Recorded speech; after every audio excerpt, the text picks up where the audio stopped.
오늘 우리가 함께 나눌 본문 말씀은 요한복음 1장 10절에서 12절까지의 말씀입니다.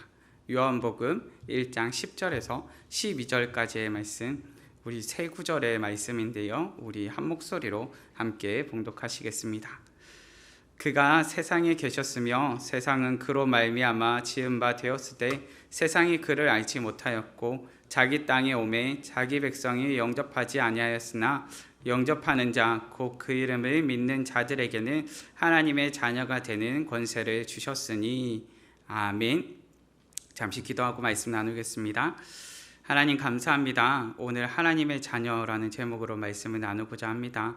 우리가 이 시간을 통하여서 정말 하나님의 자녀 되어 이 땅을 사는 것이 어떠한 것이고, 또한 본문을 통해서 우리가 알게 되는 것이 무엇인지 꼼꼼히 살펴보고 깨달을 수 있는 시간이 되게 하여 주시고, 특별히 하나님, 내년을 준비하며 올해를 마무리하는 이 시간 가운데 하나님께서 지혜 더해 주시고 은혜 베풀어 주셔서 남은 이 시간들이 예수님을 더욱더 알아가고 예수님을 더욱더 닮아가는 시간 되도록 우리를 붙들어 주시옵소서. 감사합니다. 거룩하신 예수님 이름으로 기도합니다. 아멘. 믿음의 성도님들, 오늘 말씀 제목은 하나님의 자녀라는 말씀의 제목입니다. 이 말씀을 통하여서 우리가 함께 오늘 본문 말씀에서 가르쳐주고 있는 하나님의 자녀에 관한 지혜가 무엇인지를 나누고자 하는데요. 우리 성도님들께서는 혹시 누구의 자녀됨을 부러워하셨던 적이 있으십니까? 사실 저희가 어린 시절에 보다 보면은 간혹 부러워하는 친구들이 있습니다. 저도 때로는 부러워하는 친구들이 있었습니다. 어떤 친구였는가 하니까 사실 문구점 아들인 친구가 부러웠었고요. 왜냐하면 생일이 되면 무엇합니까? 네가 알아서 골라 라고 얘기를 해주시거든요. 그래서 문구점 아들이 참 좋구나 라고 생각했었고요. 이제 좀 소풍 갈 때가 되면 누가 부러울까요? 마트집 아들이 그렇게 부럽습니다. 왜냐하면 제가 이제 마트에 동네 슈퍼에 이제 과자를 사러 가는데요. 그 친구는 가격을 보지 않습니다. 그 친구는 그냥 시원하게 마트에 있는 거 하나씩 통통통 담더니 그대로 들고 어디로 갈까요? 그대로 집으로 갑니다. 왜요? 마트집 아들이라서요. 그래서 제가 어린 시절에는 나도 마트집 아들이면 좋겠다. 나도 우리 부모님이 문구점을 하시면 좋겠다라는 그런 부러움을 가질 때도 있었습니다.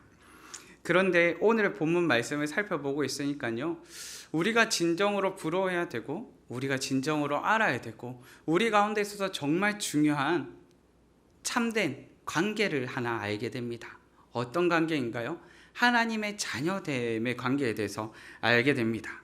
우리가 진정으로 알아야 되고 우리가 진정으로 믿고 깨달아야 할 관계, 바로 하나님의 자녀되는 관계에 대해서 살펴보게 됩니다. 우리는 하나님의 자녀로서 이 땅을 살아갑니다. 하나님께서 이 땅을 창조하셨고 이 땅을 지으신 중에 우리를 죄에서 건지시고 살리시고 이 땅 가운데 목적이 있게 살아가게 하심을 우리는 믿습니다. 이 땅 가운데 우리를 그저 방치해 놓으신 것이 아니라 지금도 살아 역사하시고 지금도 여전히 우리 가운데 살아 통치하시면서 우리를 그분의 목적에 맞게 그분의 뜻에 합당하도록 살아가게 하시는 분이심을 우리는 믿습니다. 하나님께서 과거에만 나를 붙드셨던 것이 아니라 지금 오늘을 살아가는 나도 여전히 붙들고 계시고 지금 오늘도 나의 삶 가운데 살아 역사하시는 그 하나님이심을 우리는 믿습니다. 그런데 우리의 삶 가운데 찾아오는 문제는 때로는 시험에 빠져드는 문제는 무엇인가 하니까 이 땅 가운데 범람하는 죄악들을 보고 이 땅 가운데 우리가 처한 현실을 바라보면서 과연 하나님께서 정말 살아 역사하기는 하시는지에 대한 의문을 품게 되더라는 것입니다.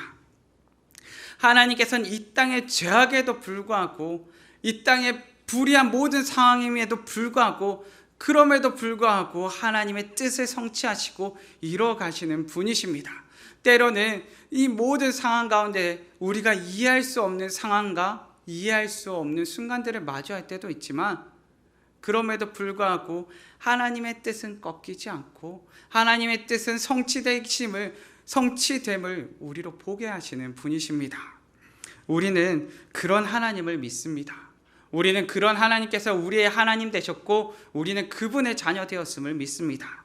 우리는 본문 말씀을 통해서 이제 바로 이 하나님의 자녀됨이 무엇인지 이 하나님의 자녀됨에 관하여서 본문이 가르쳐주는 지혜를 알기 원합니다. 본문이 우리에게 하나님의 자녀됨에 관하여 가르쳐주는 지혜는 무엇입니까?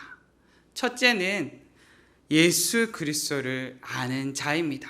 본문이 우리에게 가르쳐주는 지혜, 하나님의 자녀된 지혜는 무엇인가 하니까 바로 하나님의 자녀는 예수 그리스도를 아는 자라는 것입니다.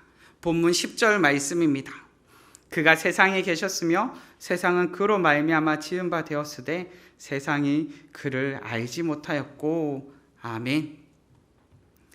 믿음의 성도님들, 저는 우리 성도님들께서 예수 그리스도를 아는 분들, 예수 그리스도를 아는 성도님들 되시기를 간절히 바랍니다.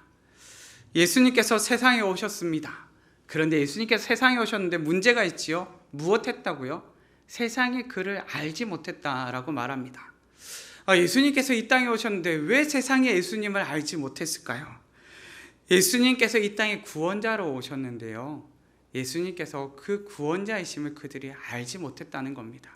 예수님이라는 인물이 있는 것은 알겠고 예수라는 존재가 있었다는 것은 알겠는데 예수님께서 우리의 죄를 사하시고 예수님께서 우리를 구원할 구원자이심을 알지 못했다는 것입니다. 당시의 유대인들은 자신들을 구원해 줄 구원자를 간절히 찾았습니다. 간절히 기다리고 있었습니다. 세상에 오실 메시아를 고대하면서 우리를 위해 주어질 메시아, 우리를 이 억압과 공포와 두려움 가운데서 건져줄 메시아를 간절히 기다리고 있었습니다. 그러한 때에 바로 예수님께서 오셨습니다. 예수님께서 이 땅에 구원자로 오셨고 이 땅에 그들을 건지기 위해 오셨는데 정작 문제가 있습니다. 이 백성들이 그토록 기다렸는데 어떠했다고요? 알아보지 못하고 있습니다. 알아보지 못하였고 이 땅에 참된 구원자로 인정하지 않고 있습니다. 오늘날도 이 땅을 살아가는 우리도 마찬가지인 상황을 마주하게 됩니다. 예수 그리스도를 나의 구주로 고백하고 믿는 사람들과 그렇지 않은 사람들로 나누어져 있는 현실을 살아가고 있습니다. 우리의 마음속에는 예수님을 좀 알아보았으면 하는 간절함이 있고, 야, 네가 좀 예수님 좀 만나보면 좋겠다 하는 간절함이 우리에게는 있습니다. 그런데 세상 사람들의 눈에는 그런 예수님을 말하는 우리가 참 미련하게 보이고 참 미련하게 다가오더라는 것입니다. 이런 우리에게 예수님께서 말씀하십니다. 마태복음 10장 34절의 말씀입니다. 내가 세상에 화평을 주러 온 줄로 생각하지 말라. 화평이 아니요 검을 주러 왔노라. 아멘.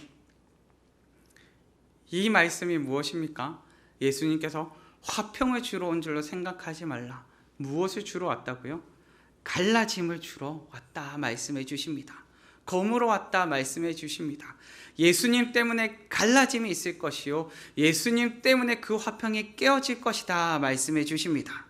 믿음의 성도님들, 예수 그리스도를 안다는 것은요 때로는 우리의 인생 가운데서 갈라짐을 경험하는 것이기도 합니다. 우리는 이 땅을 살면서 예수를 그리스도를 알지 못하는 사람들과의 갈라짐을 경험하기도 하지만 예수 그리스도를 알지 못했던 나와의 갈라짐을 경험하기도 하는 것입니다.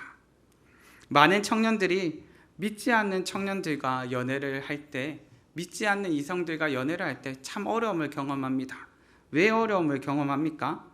왜냐하면 예수님에 대해서 이야기를 하고 복음에 대해서 증거하고 싶고 함께 교회 다녔으면 해서 내가 알고 있는 것, 내가 믿고 있는 것을 말을 하는데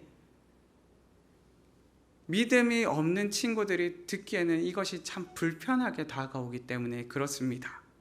왜 그렇습니까? 예수님을 믿는 우리가 고백을 하면서 예수님에 대해서 표현을 할 때 우리는 죄인이라는 표현을 사용을 합니다. 그런데 이 죄인이라는 표현이 우리에게는 다가오고 인정되어지고 받아들여지는 표현이지만 이 죄인이라는 표현이 사람들에게 있어서는 참 거부감이 드는 표현이기 때문입니다. 예수 그리스도를 안다는 것은 내가 예수님과 어떠한 관계에 있는지를 안다는 것입니다. 예수 그리스도와 나와의 관계를 인정하는 것입니다. 예수님께서는 나의 구속자가 되시고 대속자가 되시고 나의 중보자가 되시며 나를 건지시는 분이라는 걸 인정하는데, 나는 어떤 존재라는 것을 인정하는 것입니까? 나는 그럼에도 불구하고 주님 보기에 차마 부끄러운 죄인일 수밖에 없다는 것을 인정하고 고백하는 것입니다. 그렇게 이 관계의 시작에 있어서 예수님은 나의 구원자시요, 나는 철저한 죄인이요, 무능력한 죄인이요, 부끄러울 수밖에 없는 죄인입니다 라는 것을 고백하고 인정하면서 그 관계가 시작이 되는데, 우리에게 있어서는 이 비참한 죄인이라는 사실을 받아들이는 것이 때로는 어렵게 다가올 때도 있더라는 것입니다. 우리가 죄인에 대해서 거부감을 가지는 이유는 무엇입니까?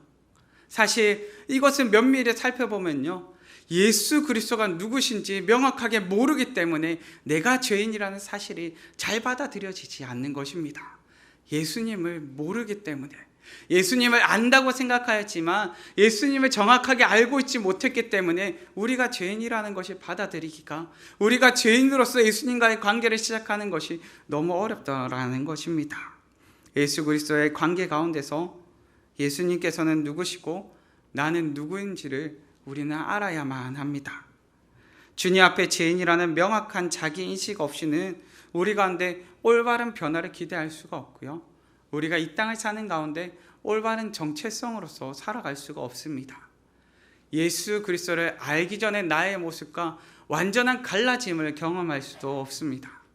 내가 예수님을 믿는데 예수님을 믿고 난 다음에 나의 모습이 예수님을 알기 전의 모습과 똑같다면 그것은 정말 내가 예수님을 명확하게 알고 있는지를 짚어보셔야 한다는 것입니다. 여러분, 저도 이 땅을 살아가면서 제가 내년을 준비하면서 간절히 기도하는 게 있습니다. 저도 예수님을 더 알고 싶습니다 라고 기도를 합니다. 말씀 가운데서 예수님을 만나고 싶고요, 찬양하는 가운데서 예수님을 더 경험하고 싶고요, 나의 일상의 삶의 현장 가운데서 예수님을 좀 더 알아갔으면 좋겠습니다. 왜냐하면 어느샌가 저 자신이 예수님을 조금 외면하고 있지 않았나, 정작 예수님과 더 친근하게 교회의 예배 자리에 나오면서 예배의 뜨거움을 사모하고 예배의 자리 가운데 은혜를 사모하였는데, 정작 그 순간 그 자리 가운데서 내가 정말 예수님을 알아가는 것을 고대하고 있었나, 정말 예수님을 알아가면서 나는 죄인이라는 사실을 직시하고 있었는가를 되짚어보면서 사실 마음의 자리 가운데 깨어짐이 찾아오기도 합니다. 그렇게 저는 예수님을 더 알고 싶습니다. 내년을 준비하면서 제가 올해 가운데 가장 준비했으면 하는 것은, 하나님, 내가 예수님을 더 알기 원합니다 라는 간절한 바람을 갖고 있습니다. 믿음의 성도님들, 우리의 인생 가운데는요, 답이 없고 길이 없는 것이 아닙니다. 그 길에 내가 가야 할 길이라고 인정하기 싫은 것입니다. 예수 그리스도를 아는 길이 그렇습니다. 본문은 세상이 그를 알지 못하였다고 고백합니다. 알아보지 못하였고 인정하지 못하였습니다. 우리가 잘 알고 있는 신약의 인물 중 정말 믿음의 대표적인 인물이라 할 수 있는 바울조차도 예수님께서 찾아오셔서 내가 바로 네가 박해하는 예수라 말하기 전까지 예수님에 대해서 알지 못했습니다. 믿음의 성도님들, 저는 우리 성도님들께서 예수 그리스도를 알아보시고 인정하시는 성도님들 되시기를, 예수 그리스도와의 관계 가운데서 나를 알고 예수님을 아는 자녀들 되시기를 간절히 바랍니다. 둘째는 예수 그리스도를 영접하는 자입니다. 본문 11절 말씀입니다. 자기 땅에 오매 자기 백성이 영접하지 아니하였으나. 아멘. 영접하다는 표현은 환영의 표현입니다. 예수 그리스도를 아는 자들이 예수 그리스도를 환영하며 기뻐하며 환대하며 받아들였다는 것입니다. 믿음의 성도님들, 예수님을 알게 될 때 우리는 예수님을 기뻐 받아들이게 됩니다.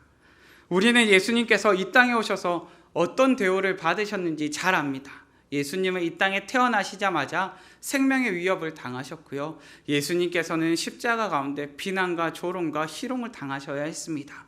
세상의 멸시와 천대를 당하셨지만 십자가에서 죽으시고 사흘 만에 부활하셔서 그가 진정한 구원자이심을 보여주셨습니다.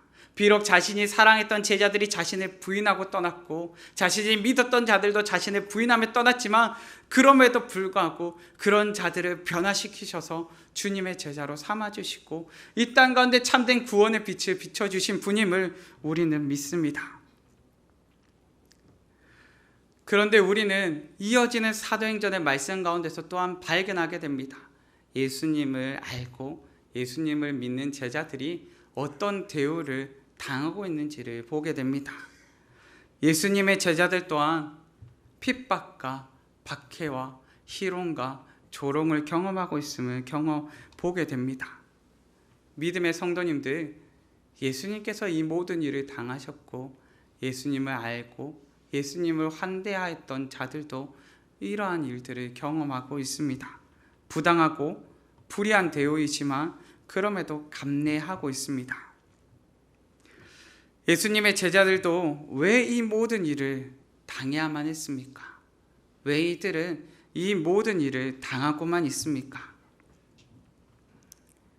이 땅 가운데서 이 세상을 살아가는 가운데서 예수 그리스도를 알고 나니까요, 궁극적으로 나에게 필요하신 분이 예수 그리스도라는 것을 알게 되니까요, 다른 것들은 그 무엇도 중요하게 다가오지 않았기 때문입니다. 내 인생의 최고의 가치가 예수님이고 내 인생의 최고의 갈망이 예수님이고 내 인생 최고의 기쁨이 예수님임을 알게 되었기 때문입니다. 그렇게 예수 그리스도를 아는 데서 시작하여서 예수 그리스도를 기뻐 맞아들이는 영접하는 데까지 나아간 것입니다. 우리 인생에 풀리지 않는 문제와 궁극적인 목마름의 해결책이 예수 그리스도이심을 알았기 때문에 그들은 그 예수 그리스도를 어떻게든 기뻐 받아들이기를 원했던 것입니다. 그렇게 우리의 인생 가운데도 예수 그리스도를 기뻐 받아들이는 우리 성도님들 되시기를 바랍니다. 나의 삶의 중심에 모시면서 날마다 예수 그리스도를 닮아가는 것이 우리의 소망이요 우리의 기쁨 되는 일이 되기를 바랍니다. 예수 그리스도를 영접한다는 것은 예수님께서 말씀하셨던 가르침과 예수님께서 살아오셨던 삶의 모습과 예수님께서 당하셨던 그 모든 고난에 나 또한 기쁨으로 참여하겠습니다라는 고백이 담겨 있습니다. 주님은 내 안에 들어오셨는데 정말 주님께서 당하셨던 그 고난은 나는 당하고 싶지 않다면서 외면해 버린다면 우리는 예수님을 기뻐 맞아들인 자들이 아니라 오히려 예수님을 외면하고 있는 자는 아닌가를 한번 되짚어 보셔야 됩니다. 나의 삶이 예수님을 영접하는 자로 예수님을 기뻐 맞아들이는 자가 되었다면 내가 예수님의 믿음으로 말미암아 예수님의 가르침 가운데 전적으로 순종합니다. 예수님의 가르침 가운데 전적으로 순종하여 달려가기에 때로는 세상의 고난과 세상의 조롱과 때로는 불의한 상황 가운데 처한다 할지라도 내가 예수님을 지고 예수님을 알고 예수님과 함께하기 때문에 그 모든 것을 감당하며 달려가겠습니다 라는 고백이 그 가운데 담기게 됩니다. 누군가 한 사람이 우리의 인생 가운데 들어온다면 우리의 인생은 달라지게 됩니다. 예수 그리스도가 나의 인생 가운데 우리의 인생 가운데 들어왔을 때 우리가 달라짐을 경험하는 것처럼 우리는 우리의 인생 가운데 덧없는 우리의 인생 가운데 예수 그리스도가 들어왔을 때 달라짐과 변화됨과 이전에는 없었던 새로움을 경험하게 되는 것입니다. 그렇게 말씀 가운데서는 예수님과 우리의 관계에 대해서 신랑과 신부의 관계로 표현하기도 합니다. 요한계시록의 말씀 가운데 신부가 남편을 위하여 단장한 것 같더라 라는 표현을 사용합니다. 혼자 살던 자신의 인생에 한 사람이 들어와 부부라는 관계가 됩니다. 그런데 이 부부라는 관계가 되었을 때 펼쳐지는 세상은 이전과는 완전히 다른 세상이 펼쳐짐을 경험하게 됩니다. 이전에는 없던 새로운 세상이 열리게 됩니다. 이전에는 밤에 노는 것도 좋았고 늦은 밤에 놀러 가도 되었고 늦은 밤에 친구들과 통하는 것이 아무런 문제가 되지 않았습니다. 그런데 내가 결혼을 하고 부부가 되었을 때 마음껏 할 수 있을까요? 나는 그냥 내일 들어갈게 하고 들어갈 수 있을까요? 나는 지금 좀 통화를 길게 해야 되니까 조금만 더 기다려요 라고 할 수 있을까요? 아니죠. 그렇게 할 수가 없습니다. 먹는 것도 마시는 것도 입는 것도 자는 것도 내가 하루하루를 살아가는 것조차 나는 새로운 세상과 새로운 세계를 경험하게 됩니다. 나 혼자가 아니라 내가 함께 하기 때문에 그렇습니다. 그렇게 우리 가운데 있게 되는 것은 무엇인가 하니까 단순히 그 관계를 알게 된다면 그 관계를 아는 데서 끝나는 것이 아니라 그 관계를 알게 되었을 때 변화가 우리의 삶 가운데 나타나더라는 것입니다. 함께 한다는 것은 자기 중심의 세계관이 깨어지고 이제는 새로운 세계관으로 변화된다는 것입니다. 믿음의 성도님들, 그렇게 영접한다는 것은 예수님과 함께하는 것인데 이것을 조금 다른 표현으로 예수님과 함께 사는 것이 바로 영접의 표현이라 할 것입니다. 예수 그리스도를 삶의 중심에 모시고 예수님과 함께 사시는 우리 성도님들 되시기를 간절히 바랍니다. 셋째는 예수 그리스도를 믿는 자입니다. 본문의 12절 말씀입니다. 영접하는 자, 곧 그 이름을 믿는 자들에게는 하나님의 자녀가 되는 권세를 주셨으니 아멘. 우리는 많은 경우 서로를 알아갈 때 너무 깊이 알아가는 것을 좋아합니까? 부담스러워합니까? 부담스러워합니다. 사실 제가 삶 공부를 진행하다 보면요, 삶을 들으시는 분들 중에서 종종 이런 말씀을 하시는 분들이 있습니다. 도대체 목장 안에서 무슨 나눔을 해야 될지 모르겠어요. 내 삶을 말하는 것이 너무 부끄러워요 라고 말씀하시는 분들이 있습니다. 실상 나의 삶 가운데 삶을 나누는 것, 나를 더 알리고 그리고 나에 대해서 조금 더 깊은 관계를 가진다는 것이 우리 가운데 마냥 유쾌하고 즐거운 일로 다가오지는 않습니다. 때로는 깊은 관계를 맺는 것이 부담스럽고 또한 우리의 가운데 두려움으로 다가올 때도 있습니다. 왜냐하면 우리는 관계 가운데 상처받는 것이 두렵고 책임을 지거나 의무감을 가져야 하는 것이 부담스럽기 때문입니다. 관계는 깊어질수록 실수할 것들이 많아지고 실망할 것들이 많아진다 생각해버리고 관계에 대한 의심과 두려움은 우리 가운데서 점차 싹트는 것처럼 점차 커져가는 것만 같습니다. 그런데 그런 우리에게 본문은 전혀 다른 관계를 가르쳐 줍니다. 누구와의 관계입니까? 예수님과의 관계입니다. 우리가 예수 그리스도를 알면 알수록 예수 그리스도와 함께 살면 살수록 우리에게 예수 그리스도를 믿는 믿음이 더욱 커져간다는 것입니다. 예수 그리스도를 믿는다는 것은 그가 행하신 모든 것을 믿는다는 것인데 그것이 오히려 우리 가운데 더욱더 큰 신뢰를 주고 더욱더 큰 믿음을 주고 우리로 예수 그리스도 없는 인생을 상상조차 할 수 없게 만들어 버린다는 것입니다. 구원이 무엇입니까? 절망적인 우리의 가치에도 불구하고 우리에게 최고의 것을 주시는 것입니다. 최악의 악이 최고의 선으로 바뀌는 것, 바로 이것이 구원입니다. 그런데 그런 구원을 베푸시는 우리 예수님을 마주하고 나니까요, 그 예수님 때문에 그 예수님 없이는 도무지 살 수 없는 인생으로 변화되더라는 것입니다. 그렇기에 날마다 예수님을 더 알기 원하고 그렇게 날마다 예수님과 더 함께 살기를 원하고 그렇게 날마다 그 마음 가운데 예수님을 믿는 믿음이 더욱더 커져가게 되더라는 것입니다. 본문에 이것을 하나님의 자녀가 되는 권세를 주셨으니 라고 표현을 합니다. 여기서 권세라는 표현은 마치 우리가 하나님의 자녀가 될 수도 있고 안 될 수도 있는 선택권이라 생각하시면 안 됩니다. 이 권세라는 표현을 다른 번역본들에서는 특권이라 번역을 합니다. 곧 하나님께서 하나님에게 자녀가 될 수 있도록 특권을 주셨다는 것입니다. 우리에게 선택권을 주셨다는 표현이 아니라요, 하나님의 자녀로 인정받을 수 있도록 해주셨다는 것입니다. 믿음의 성도님들, 예수 그리스도를 믿는 자들에게 이처럼 놀라운 은혜가 있습니다. 세월이 지나며 많은 것들을 알아갈수록 실망스러운 관계가 우리들에게 가득함을 보게 된다면 우리는 주님 앞에 나오셔서 나를 실망시키지 않고 나의 가운데 만족감으로 충만함으로 기쁨으로 채우시는 우리 주님과의 관계 또한 맺어보시기를 강력하게 추천드립니다. 알면 알수록 함께 살면 살수록 내 인생 최고의 선택이 예수님을 만난 것이구나를 경험케 하실 것입니다. 말씀을 정리하겠습니다. 하나님의 자녀됨에 관하여 본문이 가르쳐주는 지혜는 무엇입니까? 첫째는 예수 그리스도를 아는 자입니다. 예수 그리스도와의 관계에서 나를 알고 인정하는 자 되기를 바라봅니다. 둘째는 예수 그리스도를 영접하는 자입니다. 예수 그리스도와 함께 사는, 예수 그리스도를 기쁨으로 영접하는 자 되기를 간절히 바라봅니다. 셋째는 예수 그리스도를 믿는 자입니다. 알면 알수록, 살면 살수록 내 인생 최고의 만남이 예수님이었음을 알게 하실 것입니다. 때로 우리에게 문제가 생길 때도 있습니다. 예수 그리스도를 믿는다고 하지만 믿음 안에서 성장하고 성숙하지 못하는 모습을 발견하기도 하고, 세상에 선한 영향력이 되어서 살지 못하는 자신을 발견할 때도 있습니다. 무언가 나에게 문제가 있는 것 같고 삶에 풀리지 않는 문제를 붙잡고는 있는데 어떻게 해야 될지 모를 때도 있습니다.